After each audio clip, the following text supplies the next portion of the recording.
آپ دیکھ رہے ہیں خبر در خبر شمس تبریز قاسمی کے ساتھ۔ طالبان جسے امریکہ نے دہشت گرد کہا، 18 سالوں تک میزائل سے حملہ کیا، آسمان سے بموں کی برسات کی، ہر ٹھکانے پر چھاپا مارا، مسجدوں اور مدرسوں کو بھی نشانہ بنایا۔ آج اسی طالبان کے سامنے امریکہ جھکنے پر مجبور ہو چکا ہے، ہر شرط ماننے کے لیے تیار ہے اور جتنا جلدی ممکن ہو سکے وہ افغانستان سے اپنی فوج کو نکالنا چاہتا ہے۔ قطر کی راجدھانی دوحہ میں 2 دنوں سے مذاکرات جاری ہے۔ طالبان کی ضد ہے کہ ہم افغانستان میں اسلامی جمہوریت قائم کریں گے۔ امریکہ اور اس کی نمائندگی کرنے والی کابل حکومت کو یہ پسند نہیں ہے۔ طالبان کا ڈٹو کہنا ہے کہ اگر ہماری شرط منظور نہیں تو ختم کر دو مذاکرات، اور امریکہ اب مزید ہارنے کے بجائے وہاں سے نکلنا چاہ رہا ہے۔ کیا ہے افغانستان کی تاریخ؟ کیوں ترکوں، منگولوں، انگریزوں، اس کے بعد روسیوں، عرب امریکیوں، ہر ایک کو افغانستان میں شکست کا سامنا کرنا پڑا ہے اور افغان قوم کو غلام بنانے کا خواب پورا نہیں ہوا؟ کیوں دنیا کی ہر سپر پاور طاقت افغانستان کو اپنے کنٹرول میں رکھنا چاہتی ہے؟ اور کیا اب سچ میں افغانستان کو آزادی مل جائے گی، وہاں امن و امان قائم ہو جائے گا؟ بتائیں گے پوری تفصیل آج خبر در خبر میں، لیکن پہلے آج کی یہ 5 اہم نیوز۔ دلی میں ہوئے فرقہ وارانہ فسادات میں پولیس کے ذریعے داخل کی گئی سپلیمنٹری چارج شیٹ میں کچھ ایسے نام شامل کیے گئے ہیں جن پر سماج کا ایک بڑا طبقہ حیرت زدہ ہے۔ دلی پولیس نے جن لوگوں کے نام اس چارج شیٹ میں شامل کیے ہیں ان میں سی پی ایم کے جنرل سیکریٹری سیتارام یچوری، سوراج ابھیان کے رہنما یوگیندر یادو، معروف ماہر اقتصادیات G T Ghosh, Delhi university کے پروفیسر اور ایکٹیوسٹ اپوروا آنند، اور ڈاکومنٹری فلم ساز راہل رائے سمیت کئی سماجی کارکنان شامل ہیں۔ ان سبھی پر دنگوں کی سازش رچنے کا الزام ہے۔ بحرین اور متحدہ عرب امارات کی طرف سے اسرائیل کو تسلیم کرنے کے بعد یہ خبر آ رہی ہے کہ ایک اور مسلم ملک مراکش بھی اسرائیل کے ساتھ ڈائریکٹ فلائٹ سروس کا آغاز کر رہا ہے اور تعلق بہتر بنانے جا رہا ہے۔ دوسری طرف عمان نے بحرین اسرائیل دوستی کا خیر مقدم کیا ہے۔ کل 14 ستمبر سے پارلیمنٹ کا مانسون سیشن شروع ہو رہا ہے۔ اس سیشن میں حکومت کا 11 آرڈیننس لانے کا منصوبہ ہے۔ کانگریس نے کہا ہے کہ ہم زراعت اور بینکنگ ایکٹ میں تبدیلی سے متعلق بلوں کی سخت مخالفت کریں گے۔ اس کے علاوہ معیشت، کورونا اور سرحد پر چینی دراندازی کے مسئلے کو زور و شور کے ساتھ اٹھائیں گے۔ کانگریس اپوزیشن پارٹیوں کو اکٹھا کرنے کی کوشش کر رہی ہے۔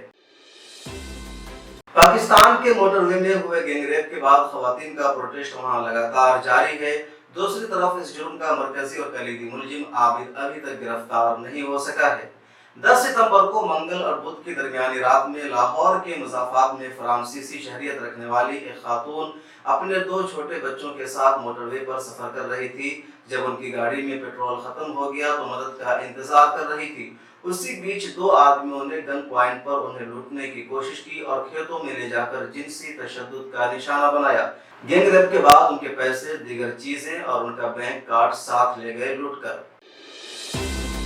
بالی ووڈ اداکارہ کنگنا رنوت کی بدتمیزی پر مہاراشٹر کے چیف منسٹر ادھو ٹھاکرے اشاروں میں کہا ہے کہ میری خاموشی کو میری کمزوری نہ سمجھا جائے۔ میں چپ ہوں اس کا مطلب یہ نہیں کہ میرے پاس جواب نہیں ہے۔ اس طرح کے سیاسی طوفان آتے رہیں گے اور میرے اندر ان سب کا مقابلہ کرنے کی ہمت موجود ہے۔ اور اب آتے ہیں آج کے اصل مدعے پر۔ افغانستان مڈل ایشیا اور ساؤتھ ایشیا میں ایک بند ملک ہے۔ مطلب یہ کہ اس کے چاروں طرف خشکی ہے اور ملک ہے، کوئی بھی سمندر نہیں ہے۔ افغانستان کے ساؤتھ اور ایسٹ میں پاکستان ہے، ویسٹ میں ایران ہے، نارتھ ایسٹ میں چین ہے، نارتھ میں ترکمانستان، ازبکستان وغیرہ ہے۔ تمام پڑوسی ملکوں سے افغانستان کا گہرا ثقافتی اور تاریخی رشتہ ہے۔ افغانستان کی کل آبادی 3 کروڑ 72 لاکھ ہے۔ زیادہ تر لوگ وہاں مسلمان ہیں۔ 6,52,000 مربع کلومیٹر اس کا کل رقبہ ہے۔ افغانستان دنیا کے قدیم ترین ملکوں میں سے ایک ہے۔ اس سرزمین پر مختلف زمانے میں مختلف قوموں اور سلطنت نے حکومت کی۔ ایک زمانے میں یہاں کسرا سلطنت کی حکومت تھی، کبھی یونانیوں کا یہ حصہ رہا۔ 7ویں صدی میں افغانستان کو عربوں یعنی مسلمانوں نے فتح کر لیا۔ ترکوں نے بھی یہاں حکومت کی۔ منگولوں، انگریزوں اور روسیوں کے قبضہ میں بھی یہ ملک رہا۔ عرب امریکہ کے قبضے میں تھا جس سے آزادی ملنے جا رہی ہے۔ لیکن اس خطے کا نام افغانستان اور اسے ایک مستقل ملک احمد شاہ ابدالی نے 18ویں صدی میں بنایا اور وہی اس ملک کے اصل بانی سمجھے جاتے ہیں۔ اس سے پہلے یہ خطہ مختلف حکومتوں کا حصہ بن کر رہا، کبھی خراسانی سلطنت کے نام سے جانا گیا، کبھی غزنوی سلطنت کے نام سے جانا گیا، کبھی غوری سلطنت کے نام سے، کبھی مغلیہ سلطنت کا حصہ رہا۔ 18ویں صدی میں احمد شاہ ابدالی نے اس خطہ کو مستقل ایک ملک کا نام دیا۔ افغانستان اور اس کی سرحدیں بھارت تک پھیل گئی۔ افغانستان پر ہمیشہ دنیا کی سپر پاور قوتوں اور عالمی طاقتوں نے قبضہ کرنے کی کوشش کی، اس کو اپنے کنٹرول میں رکھنا چاہا، کیونکہ افغانستان ایشیا کے سینٹر میں واقع ہے۔ یورپ جانے کا پہلے یہی واحد خشکی راستہ تھا۔ افغانستان پر کنٹرول ہو جانے کے بعد پورے مڈل ایسٹ پر قابو کرنا بھی آسان ہو جاتا ہے۔ یہاں فوجی چھاونی ہونے کے بعد عراق، ایران، سعودی عرب، مصر، فلسطین، پاکستان، ہندوستان سبھی پر نظر رکھنے اور انہیں قابو کرنے میں آسانی مل جاتی ہے۔ دوسری طرف افغان قوم کی یہ خصوصیت بھی رہی ہے کہ انہوں نے کبھی بھی بیرونی طاقت کو برداشت نہیں کیا، ہمیشہ آزادی کی تحریک چلائی۔ جس نے بھی یہاں قبضہ کرنے کا خواب دیکھا اسے ایک نہ ایک دن بہت جلد ہار مان کر یہاں سے نکلنا ہی پڑا۔ انگریزوں نے ہندوستان اور دیگر ملکوں کے ساتھ افغانستان پر بھی قبضہ کر لیا تھا، لیکن افغان قوم نے اس غلامی کو بالکل بھی برداشت نہیں کیا اور انگریزوں پر ایسا حملہ کیا کہ 1919 میں ہی برطانیہ نے اسے آزاد کر دیا اور اس خطے سے انگریزوں کا کنٹرول ختم ہو گیا۔ 1970 کے بعد نادر خان نے یہاں بغاوت کر کے اپنی حکومت بنا لی اور روس سے فوجی مدد لی۔ روس کی کمیونسٹ پارٹی نے ترکی جیسی پابندی یہاں لگانی شروع کر دی۔ مصطفیٰ کمال اتا ترک کے نظریہ کو آئیڈیل مانتے ہوئے روس نے سوچا کہ یہاں بھی برقع پر پابندی لگا دی جائے۔ حکومت کے اس فیصلہ کے خلاف افغانستان کے قبائل نے بغاوت کر دی اور جنگ چھیڑ دی۔ روس نے پوری فوج کو یہاں اتار دیا اور پورے افغانستان پر اپنا قبضہ کر لیا، جیسے آج امریکہ کا تھا۔ امریکہ کو روس کی یہ طاقت پسند نہیں آئی، اس نے افغانستان عوام کو سپورٹ کیا، مذہبی جذبات بھڑکایا۔ روس کے خلاف جنگ کو امریکہ نے جہاد کا نام دیا۔ امریکہ نے افغانستان اور پاکستان کے علماء سے کام لیا اور انہیں جہاد کی فضیلت پر تقریر کرنے کے لیے کہا۔ ہتھیاروں اور پیسوں سے بھرپور امریکہ نے مدد کی، فنڈنگ کی۔ افغانستان عوام نے روس کی فوج کا پوری طاقت کے ساتھ مقابلہ کیا اور بالآخر روس کو بدترین شکست کا سامنا کرنا ہی پڑا۔ 1989 میں روس نے افغانستان کو خالی کر دیا۔ اس شکست کا روس پر ایسا اثر پڑا کہ اس کا کئی حصہ اس سے الگ ہو گیا۔ عالمی سیاست میں بھی امریکہ کا اثر و رسوخ بڑھ گیا اور روس کا ڈاؤن ہو گیا۔ امریکہ کی اس مدد کا مقصد افغانستان کی بھلائی نہیں بلکہ روس کو کمزور کرنا اور مشرق وسطیٰ میں اسے بے دخل کرنا تھا۔ 1990 کے بعد افغانستان میں کوئی مضبوط حکومت نہیں بن سکی۔ امریکہ نے جو ہتھیار دیا تھا اس کا نتیجہ یہ ہوا کہ خانہ جنگی شروع ہو گئی۔ سب قبیلے نے اپنی الگ الگ حکومت بنا لی۔ اسی خانہ جنگی کے بیچ کچھ لوگوں نے طلبہ کو منظم کرنا شروع کیا۔ یہی طلبہ طالبان کے نام سے ابھرے اور ان کی قیادت کی ملا عمر نے۔ طالبان نے کابل، قندھار سمیت کئی صوبوں پر قبضہ کر کے اپنی حکومت بنا لی۔ 1996 میں طالبان نے تقریباً 95% افغانستان پر قبضہ کر لیا اور باضابطہ امارت اسلامی کا اعلان کر دیا۔ طالبان نے شریعت کا قانون نافذ کیا اور تقریباً 5 سالوں تک حکومت کی۔ حالانکہ اس حکومت کو صرف 3 ملکوں نے تسلیم کیا: پاکستان، سعودی عرب اور متحدہ عرب امارات نے۔ ستمبر 2001 میں امریکہ کے ورلڈ ٹریڈ سینٹر پر حملہ ہوا۔ امریکہ نے اس حملہ کا الزام اسامہ بن لادن پر لگایا اور طالبان سے انہیں حوالے کرنے کا مطالبہ کیا۔ طالبان نے کہا کہ اسامہ بن لادن ہمارے ہم ہمان ہیں، بغیر ثبوت کے ہم آپ کو حوالے نہیں کر سکتے ہیں۔ امریکہ پہلے ثبوت دکھائے، اس کے بعد ہم حوالے کریں گے۔ اس معاملہ کو جواز اور بہانہ بنا کر امریکہ نے 7 اکتوبر 2001 میں افغانستان پر تابڑتوڑ حملہ کر دیا اور اس حملہ میں اس نے مدد لی، پاکستان کی زمین کا بھرپور استعمال کیا۔ کابل سے طالبان کی حکومت ختم ہو گئی۔ طالبان کے رہنما نے الگ الگ جگہوں پر پناہ لی۔ 2004 میں امریکہ نے افغانستان میں ایک اپنی حکومت قائم کی جس کا صدر حامد کرزئی کو بنایا گیا۔ طالبان نے امریکہ کے خلاف اپنی جنگ اور کوشش جاری رکھی۔ 18 سالوں تک یہ جنگ جاری رہی، لیکن طالبان نے ہار نہیں مانی اور امریکہ کو پیچھے ہٹنے پر مجبور ہونا پڑا۔ سب سے پہلے دسمبر 2009 میں امریکی ملٹری اکیڈمی ویسٹ پوائنٹ میں کیڈٹس سے خطاب کرتے ہوئے امریکہ کے سابق صدر باراک اوباما نے افغانستان سے امریکی فوج کے مرحلہ وار انخلا کا اعلان کیا۔ اور اب ڈونالڈ ٹرمپ نے اس منصوبہ کو آگے بڑھانا شروع کر دیا ہے۔ طالبان اور امریکہ کے درمیان سب سے پہلی مذاکرات اسی سال فروری میں ہوئی۔ یہ مذاکرات بہت اہم تھا۔ براہ راست طالبان و امریکہ اس میں شامل تھے۔ کابل کی حکومت کو بھی فریق نہیں بنایا گیا تھا۔ اس مذاکرات میں طالبان نے اپنے سبھی قیدیوں کی رہائی کا مطالبہ کیا، امریکی فوج کو یہاں سے جلد نکل جانے کے لیے کہا اور امریکہ نے سبھی پر اتفاق کیا۔ اسی مذاکرات میں یہ بھی طے پایا تھا کہ آگے کے معاملات حل کرنے کے لیے طالبان کی ایک میٹنگ افغان کی کابل حکومت کے ساتھ ہوگی۔ مارچ میں یہ میٹنگ ہونی تھی، لیکن طالبان نے کہا کہ ہمارے 6 قیدیوں کو پہلے رہا کیا جائے، اس کے بعد مذاکرات ممکن ہیں۔ امریکہ نے مطالبہ بھی تسلیم کیا، جس کے بعد 12 فروری سے قطر کی راجدھانی دوحہ میں مذاکرات شروع ہو گیا ہے۔